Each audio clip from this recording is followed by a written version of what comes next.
welcome back to Real World Reviews. This is Cody Williams, and we are talking about the movie Tron. As a film from the early 80s, it gained a large cult following over the course of time, and lastly but not least, we finally got a direct sequel in 2010 that supersedes in quality. The original film in reference was visually stunning back in the 80s when it released, when technology was very limited at the time. Sure, it may not wow younger viewers nowadays with its outdated visuals, but there are people out there, including myself, who can really appreciate what this movie did for the sci-fi genre. The movie story follows Kevin Flynn, a former employee of the Incom Corporation who currently runs an arcade. Flynn has been trying to hack into Incom's mainframe computer to find evidence that senior executive Ed Dillinger stole 5 video games he created. However, Dillinger's supercomputer master control program foils Flynn's efforts, which dictates and controls most of the computer systems used at Incom.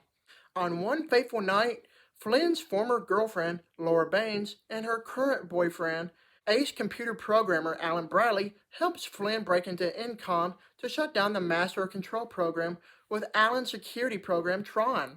In retaliation, the master control program uses Laura's matter transmission program and converts Flynn into data and sends him into the computer.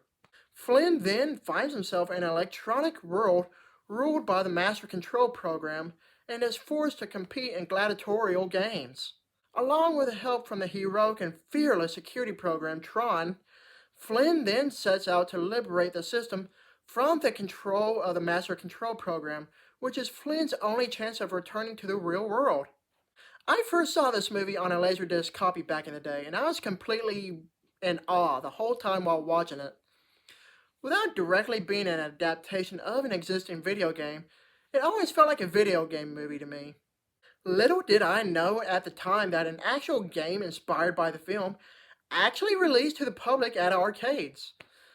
Never got the chance to play the arcade cabinet, but I just now discovered that you can buy and play them off the online Microsoft Game Store.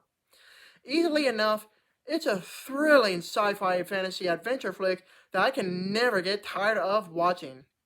What this movie is vastly known for is its beautifully computer-rendered neon-lit backgrounds and the elaborate costuming for each and every character when the movie takes place in the virtual world.